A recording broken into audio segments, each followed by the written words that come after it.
नमस्कार साथियों, स्वागत है आपका आपके अपने YouTube channel complete exam study में।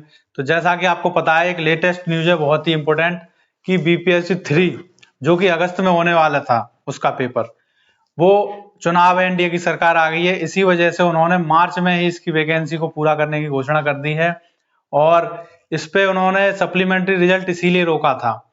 तो जो सप्लीमेंट्री रिजल्ट रुके हैं टीआरई 1 के और टीआरई 2 के, तो वो सभी वैकेंसी भी इसी में भरी जाएंगी। और जितने भी नियोजित शिक्षक थे पहले वाले, कम से कम 20-25 हजार, उनकी लिस्ट भी मंगाई है। तो वो लिस्ट और टीआरई 1 की लिस्ट, टीआरई 1 में आपको पता है कि टीआरई 1 में आपके 60,000 वैकेंसी जो थी वो बच गई थी खाली। उसके बाद टीआरई 2, टीआरई 2 में भी आपकी कम से कम 20,000 वैकेंसी बच गई हैं और जिनके सप्लीमेंट्री रिजल्ट रोक दिए गए हैं। और बाकी के 25,000 जो नियोजित शिक्षक थे उनकी, तो ये सभी पद मिला के कम से कम 1 लाख से ऊपर वैकेंसी आपकी आने वाली है टीआरई 3 में। और जैसा कि आपको पता है कि ये सरकार ने ऐलान कर दिया है कि मार्च 2024 में इसका एग्जाम हो जाएगा। तो इसका नोटिफिकेशन कुछ ही दिन में, मतलब फरवरी में आपका आ जाएगा इसका नोटिफिकेशन। तो उसमें आपको कंप्लीट पता पड़ जाएगी कितनी वैकेंसी है, लेकिन मेरे अंदाजे से 1 लाख तो वैकेंसी आपकी है ही, क्योंकि टीआरई 1 में 60,000 पद बचे थे और टीआरई 2 और जो नियोजित शिक्षक बचे हैं जो, तो उन सभी को मिला के 1 लाख से ऊपर इसकी वैकेंसी होने वाली है। दूसरी बात कि 1 से 5 तक में सबसे ज्यादा वैकेंसी होंगी पीआरटी में, क्योंकि टीआरई 1 में भी और 2 में भी, 2 में तो चलिए प्राइमरी के कम थे, लेकिन जो नियोजित शिक्षक है 25,000, तो वो शिक्षक भी प्राइमरी के हैं। तो कम से कम 50,000 या 60,000 इसकी जो वैकेंसी है वो टीआरई 3 में पीआरटी की होंगी। इसके लिए आपको क्या चाहिए? डीएलएड, इसमें बीएड वाले तो डाल ही नहीं सकते। सीटेट पास होना चाहिए आपकी प्राइमरी का या एसटेट। और 6 से 8 तक जूनियर में 20,000 की वैकेंसी आ सकती है। इसमें बीएड, डीएलएड, डीएलएड वाले भी डाल सकते हैं। इसमें सीटेट और एसटेट पास होना चाहिए।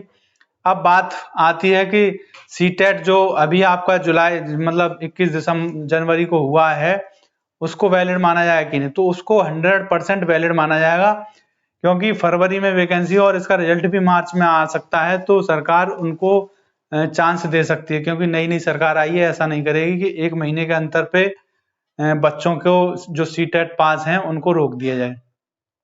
एक गाइडलाइन जारी कर देगी कि जो भी बच्चे फॉर्म भर रहे हैं, अगर उनका सीटेट पास नहीं होगा तो वो पेपर ना देने आए। जो सीटेट पास कर लेंगे वो पेपर देने जाएंगे खुद में खुद। और जो सीटेट ही पास नहीं कर पाए और उन्होंने बाई चांस पेपर भरने का उन्हें मौका दे दिया, तो उनका पेपर भरना बेकार है, वो एग्जाम देने जा ही नहीं सकते। अगर जाएंगे भी तब भी उनको लिया नहीं जाएगा। तो ये तो सरकार के ऊपर है, वो दे सकती है चांस और 100% देगी। और जो टीजीटी के पद हैं वो भी 15,000 से लगभग ज्यादा ही होंगे। इसमें आपकी बीएड और साथ में एस्टेट मांगा है।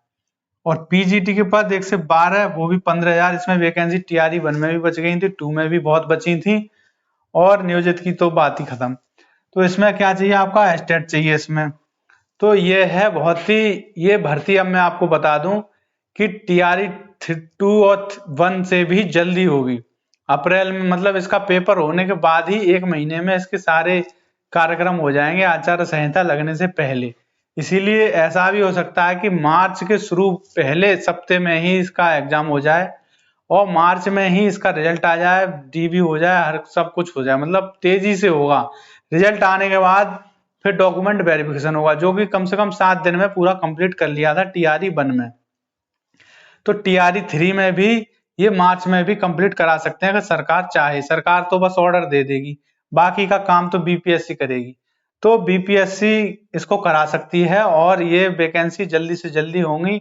इसीलिए आपके पास केवल एक ही रास्ता है कि आप जो भी टीआरई 1 में रह गया था, 2 में रह गया था, वो बिल्कुल भूल जाए, उसको, अपनी असफलताओं को भूल जाए।